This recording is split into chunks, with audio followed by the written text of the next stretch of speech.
సాగర్ లేకుండానే సాధ్యమైందా? ఈరోజు చాలామంది చాలా విషయాలు మాట్లాడుతున్నారు. నేను పెద్దగా ఈ సందర్భాన్ని రాజకీయ విమర్శలకు నేను వాడుకోదలుచుకోలే. ఎందుకంటే ఈ సమావేశం యొక్క విలువను నేను తగ్గించదలుచుకోలే. ఎడ్యుకేషనల్ ఇన్స్టిట్యూట్స్ ఈరోజు మీరందరూ ఇక్కడున్న పాండురంగారెడ్డి గారి కాడి నుంచి మొదలు పెడితే ఇక్కడున్న ఐఏఎస్లు, ఐపీఎస్లు, లేకపోతే ఇక్కడున్న విద్యాశాఖలో పనిచేస్తున్న వాళ్ళు, లేకపోతే వేదిక మీద ఉన్న కేశవరావు గారు లాంటి వాళ్ళు, తెలంగాణ సమాజంలోని మేధావిగా గుర్తింపు పొందిన జైపాల్ రెడ్డి గారు, వీళ్ళందరూ ఎవరు ఎడ్యుకేషన్ విధానాన్ని తీసుకొస్తే చదువుకున్నారు. ఈరోజు ఈ దేశంలో ఉన్న యూనివర్సిటీలు, ఈరోజు ఈ దేశంలో ఉన్న ఐఐఎంలు, ఐఐటీలు ఎవరు ప్రారంభించారు? ఎవరు ఆలోచన? ఏ ప్రధానమంత్రి ఆలోచన చేస్తే ఈ దేశంలో ఐఐటీలు, ఐఐఎంలు, నోబెల్ గ్రహీతలు ఈ దేశానికి అందించిన యూనివర్సిటీలు. నిజంగానే ఆ రోజు పండిత్ జవహర్లాల్ నెహ్రూ గారు ఎడ్యుకేషన్ తన మొదటి ప్రాధాన్యత, ఇరిగేషన్ దాంతో సరి సమానంగా ప్రాధాన్యత అనుకోకపోయిన ఉంటే ఈ దేశం ఈరోజు ఇంత అభివృద్ధి సాధించి ఉండేదా? మనతో పాటు స్వతంత్రం వచ్చిన పాకిస్తాన్ మన పక్కనే ఉంది, బంగ్లాదేశ్ మన పక్కనే ఉంది. 1947కు ఒక 3-4 సంవత్సరాల ముందు, 3-4 సంవత్సరాల తర్వాత ప్రపంచంలో చాలా దేశాలకు స్వతంత్రం వచ్చింది. ఆ దేశాల యొక్క స్థితిగతులు, ఆర్థిక వ్యవస్థ, అక్కడున్న విద్యా, ఉద్యోగ, ఉపాధి అవకాశాలు ఒకసారి పోల్చి చూసుకోండి. ఈనాడు 140 కోట్ల జనాభా, 35 కోట్ల జనాభా నుంచి 140 కోట్ల జనాభా పెరిగినా ఈ జనాభాకు విద్యను, ఈ జనాభాకు భోజనాన్ని అందించగలుగుతుంది దేశము అని అంటే ఎవరి ప్రణాళికల వల్ల ఈ దేశం? ఏ ప్రజాప్రతినిధి పంచవర్ష ప్రణాళికలు తీసుకొచ్చిండు? ఏ ప్రజాప్రతినిధి హరిత విప్లవం తీసుకొచ్చిండు? ఏ ప్రజాప్రతినిధులు, ఏ ప్రభుత్వాలు ఈ దిశగా ఆలోచన చేసినాయి? విమర్శలు చేసేవాళ్ళు విమర్శలు చేస్తారు. ఆ రోజున్న ఆర్థిక వ్యవస్థ, ఆ రోజున్న ఆర్థిక వనరులు స్వతంత్రం వచ్చినప్పటి నుంచి 2014 వరకు ఈ దేశానికి అయిన ప్రధానమంత్రులందరూ కలిసి 51 లక్షల కోట్ల అప్పు చేస్తే 2014 నుంచి 2026 వరకు 12 సంవత్సరాలలో ఇప్పుడున్న ప్రధానమంత్రి చేసిన అప్పు 151 లక్షల కోట్ల రూపాయలు. దాదాపుగా 60 సంవత్సరాలు, 63 సంవత్సరాలు పదులలో ప్రధానమంత్రులు చేసిన అప్పులు 50 లక్షల కోట్ల రూపాయల అప్పు అయితే ఇన్ని ప్రాజెక్టులు కట్టిండ్రు, ఇన్ని రైల్వే లైన్లు వేసిండ్రు, ఇన్ని నేషనల్ హైవేలు వేసిండ్రు, ఇంత ఇన్ఫ్రాస్ట్రక్చర్ ఇచ్చారు, లక్షలాది గ్రామాలకు విద్యుత్తునిచ్చారు, లక్షలాది గ్రామాలకు విద్యనిచ్చారు, లక్షలాది గ్రామాలకు తాగునీరుని అందించారు, లక్షలాది గ్రామాలకు సాగునీరు అందించారు. మరి 14 సంవత్సరాలలో మీరందరు అకాడమిషియన్స్, ఎకనమిస్టులు ఉన్నారు ఇక్కడ. విమానాశ్రయాలు ఏమైనా మనకు కొత్తగా వచ్చినాయా? రైల్వే లైన్లు ఏమైనా కొత్తగా వచ్చినాయా? విపరీతంగా ఏమైనా పోర్టులు వచ్చినాయా? ఎయిర్పోర్ట్లు ఏమొచ్చినాయి?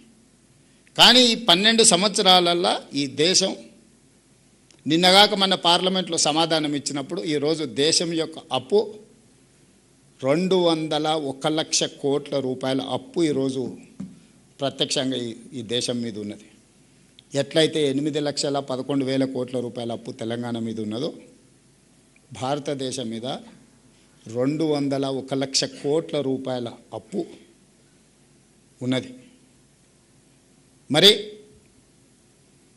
అయినా ప్రధానమంత్రి ఆనాటి పండిత్ జవహర్లాల్ నెహ్రూ గారిని, రోటీ కపడా और మకాన్ అన్న ఇందిరాగాంధీ గారిని, పేదలకు కూడు గూడు నీడ అన్న గొప్ప వ్యక్తులను, దళితులు, గిరిజనులు, ఆదివాసీలు, మహిళలు గొప్పగా కొలుచుకునే నాయకులను కూడా విమర్శిస్తూనే ఉంటారు. ఆ విమర్శలనే మనం దృష్టిలో పెట్టుకొని ఆ విమర్శలతో మనం బాధపడి పని చేయకుంటూ ఉంటే ఈ దేశం ముందుకు సాగదు. స్వతంత్రం వచ్చినప్పుడు ఒక మనిషి యొక్క సరాసరి జీవన ప్రమాణం, ఒక మనిషి యొక్క life span the time of freedom 32 years. 32 సంవత్సరాలే ఒక మనిషి యొక్క యావరేజ్ లైఫ్ స్పాన్ మనకు స్వతంత్రం వచ్చినప్పుడు. ఈరోజు లాస్ట్ ఇయర్ రిపోర్ట్స్ వచ్చినాయి, 73 సంవత్సరాలు ఒక మనిషి average life span. Today 73 years. 32 సంవత్సరాలు ఒక మనిషి యొక్క లైఫ్ స్పాన్ నుంచి 73 సంవత్సరాలకు మనం పెంచడం. గోయింగ్ ఫార్వర్డ్ అది 100 ఇయర్స్ కూడా కావచ్చు. ఈ ఫౌండేషన్ వేసింది ఎవరు? ఈ ఆలోచనలోనే విధానాలుగా మార్చిన వాళ్ళు ఎవరు? ఆ విధానాలు ఈరోజు సత్ఫలితాలను ఇస్తున్నాయా లేవా?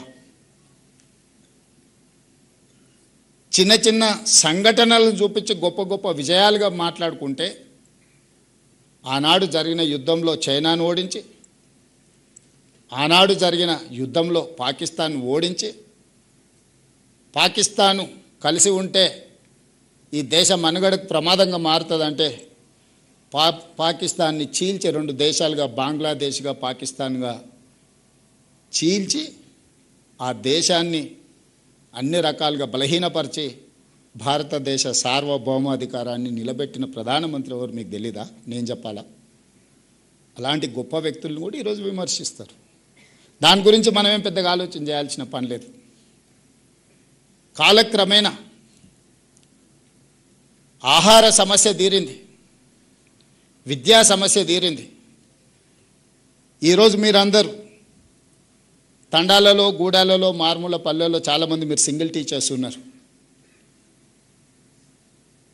ప్రతి గూడెంలో సింగిల్ టీచర్, ప్రతి 2 కిలోమీటర్లకు ప్రాథమిక పాఠశాల, ప్రతి 5 కిలోమీటర్లకు ప్రాథమిక ఉన్నత పాఠశాల, ప్రతి 10 కిలోమీటర్ లోపల ఒక ఉన్నత పాఠశాల, ప్రతి మండలంలో జూనియర్ కాలేజ్, ప్రతి నియోజకవర్గంలో డిగ్రీ కాలేజ్, ప్రతి రెవెన్యూ డివిజన్లో ఇంజనీరింగ్ అండ్ మెడికల్ కాలేజ్, 10 ఆనాటి ఉమ్మడి జిల్లాలకు 10 యూనివర్సిటీలు. వీటన్నిటిని కూడా ఏ ప్రభుత్వంలో ప్రణాళికలు సిద్ధం చేసినరో, ఏ ప్రభుత్వంలో డిఎస్సి నోటిఫికేషన్లు ఇచ్చినరో, ఏ ప్రభుత్వంలో ఉపాధ్యాయుల నియామకాలు జరిగినాయో మీరు ఒకసారి చరిత్రను తిరిగేయండి. రెసిడెన్షియల్ స్కూల్స్ మొట్టమొదటిసారి పివి నరసింహారావు గారు హెచ్ఆర్డి మినిస్టర్గా ఉన్నప్పుడు ప్రారంభించారు. నల్గొండ జిల్లాలో ఉన్న రెసిడెన్షియల్ స్కూల్. అక్కడి నుంచే మొన్నటి వరకు ఉన్న మన రామకృష్ణారావు గారు చీఫ్ సెక్రటరీ గారు ఆ పాఠశాలనే చదువుకున్నాడు. ఇంతకంటే ముందు మనకు బుర్రా వెంకటేశం ఎడ్యుకేషన్ సెక్రటరీ ఉండే, అతను అక్కడే చదువుకున్నాడు. అదే ఈనాటి నవోదయ స్కూళ్ళకు స్ఫూర్తి. అవే ఈరోజు మనం కట్టుకుంటున్న రెసిడెన్షియల్ స్కూళ్ళకు స్ఫూర్తి. దేశానికే ఈరోజు ఐఏఎస్లను, ఐపీఎస్లను గొప్ప నాయకత్వాన్ని అందించిన ఆలోచన మాజీ ప్రధానమంత్రి పివి నరసింహారావు గారి యొక్క బ్రెయిన్ చైల్డ్. ఈరోజు మన ఎడ్యుకేషన్ సిస్టమ్నే సమూలంగా మార్చడం వల్లనే ఈరోజు మనందరం ఇక్కడ ఉన్నాం. కానీ విద్య అందింది, మన ఆకలి తీరింది. కానీ ప్రపంచంతో పోటీ పడాలంటే ఇది సరిపోదు. ఇది నా నిశ్చితమైన అభిప్రాయం. విద్యలో నాణ్యతను ప్రపంచం ఆశిస్తుంది పోటీ పడాలంటే. తినే తిండిలో పౌష్టిక ఆహారాన్ని, న్యూట్రిషన్ ఫుడ్ని ఈరోజు డాక్టర్స్ రికమెండ్ చేస్తున్నారు. ప్రతి తండా, గూడెం, మారుమూల పల్లెకు ప్రతి పేదవాడికి విద్యను అందించడం సరిపోదు. ఆ పేదవాడిని ప్రపంచంతో పోటీ పడే విధంగా ప్రపంచంలో జరుగుతున్న పరిణామాలను అర్థం చేసుకొని, ఎవరినైతే మనం ఆదర్శంగా తీసుకున్నామో ఈరోజు German, Japan, South Korea, Finland or China, నేర్చుకోవడమే కాదు, నేర్చుకున్న వాళ్ళతో పోటీ పడే విధంగా తెలంగాణను తీర్చిదిద్దడమే ఈ ప్రభుత్వం యొక్క లక్ష్యము, ఆలోచన. దానికి ప్రతినిధులు మీరే.